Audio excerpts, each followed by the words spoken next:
Welcome to this session on game theory for decision making. In this session, we will look at an example of a two-person zero-sum game and the concept of dominant strategies. Let us consider a game where there are two players. Suppose the players are you and your opponent. You have three strategies to choose from: strategy A, strategy B, or strategy C. Similarly, your opponent also has three strategies to choose from: strategy 1, strategy 2, or strategy 3. The term zero sum essentially means that the interests of the players in the game are diametrically opposite. In other words, one player's gain is other player's loss. In this example, let's look at the payoff that you get by adopting various strategies. Let me explain this payoff by taking a particular case. Suppose you choose to adopt strategy A and your opponent choose to adopt strategy 1. Then your payoff is going to be $5, which essentially means that in this scenario, when you choose strategy A and your opponent chooses strategy 1, you gain $5, whereas your opponent loses $5. Suppose you choose strategy A and your opponent chooses strategy 2, then you pay $2 to your opponent. Since you are paying out from your pocket, your payoff is negative. So, in the case of A2, where you choose strategy A and your opponent chooses strategy 2, the payoff is minus 2, which essentially means you are going to lose $2 and your opponent is going to gain $2, so on and so forth. Such zero sum games are also common in business environments. For example, let's consider a market where there are two firms which compete with each other. The market share lost by one firm can possibly be the market share gained by its opponent firm. A simple example that we can think of is Boeing and Airbus. Aircraft manufacturing is a market where there are two major players, Airbus and Boeing. Hence, it is reasonable to assume that the market share lost by one firm is possibly same as the market share gained by the other firm.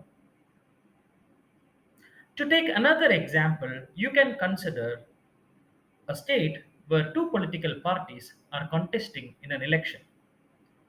The vote share lost by one party can possibly be the vote share gained by the other party.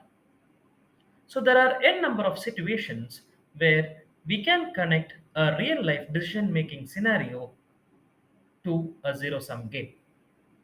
Now let's continue with this example. So here you have the option of choosing either of the three strategies: strategy A, strategy B, and strategy C. Now let's compare strategy A versus strategy B. Irrespective of the strategy adopted by your opponent, one can notice here that strategy B is always better for you than strategy A. That is because if your opponent chooses strategy 1, your payoff from strategy B is 6 and your payoff from strategy A is 5. So you can see that the payoff from strategy B is greater than the payoff from strategy A. Similarly, if your opponent chooses the second strategy, still the payoff from strategy B is greater than the payoff from strategy A. 4 is greater than minus 2. Now, what if your opponent played strategy 3? Here also, you can see that your payoff from strategy B is strictly greater than the payoff from strategy A. Hence, one can conclude that irrespective of what your opponent chooses, whether it be strategy 1, strategy 2, or strategy 3, your payoff from strategy B is strictly greater than your payoff from strategy A. Hence, we can say that strategy B for you dominates strategy A, which essentially means that there is no point of you adopting strategy A, because in any scenario, strategy B is going to pay better for you than strategy A. Hence, you can eliminate the adoption of strategy A because strategy A is being dominated by strategy B. Now, if you eliminate this dominated strategy of strategy A, your opponent, who is also a rational player, can infer that you will eliminate strategy A from your list of strategies. Now, if your opponent considers that aspect, that you are going to eliminate strategy A, your opponent can infer that you are either going to adopt strategy B or strategy C. Now, within this context, when you have eliminated strategy A and your opponent also knows that you have eliminated strategy A, let's think about what your opponent might do.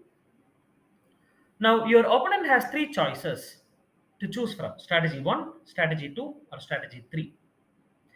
Remember, the pair of numbers mentioned in this matrix are the amount that you gain. So, your opponent will adopt a strategy such that these numbers are minimal. Hence, for your opponent, strategy 3 is better than strategy 1 and strategy 2, irrespective of whether you adopt B or C. That is because 2 is strictly less than 6 and minus 1 is strictly less than 0. Similarly, 2 is also less than 4 and minus 1 is less than 7. So, irrespective of whether you adopt strategy B or strategy C, for your opponent, strategy 3 is definitely better than strategy 1 and strategy 2. In game theoretic terminology, we say that for your opponent, strategy 3 will dominate strategy 1 and strategy 2. Hence, your opponent will eliminate these two strategies and will adopt strategy 3. Now, you as a rational player can infer that your opponent is going to eliminate strategy 1 and strategy 2, which essentially means you can infer that your opponent is only going to adopt strategy 3, and hence you will compare your payoff in this scenario and adopt strategy B and eliminate strategy C. Hence, we can see that this scenario where you adopt strategy B and your opponent adopts strategy 3 emerges out to be the equilibrium solution of this game. Essentially, by going through this process, by eliminating the strategies that are dominated, we are able to arrive at the equilibrium solution in this particular game.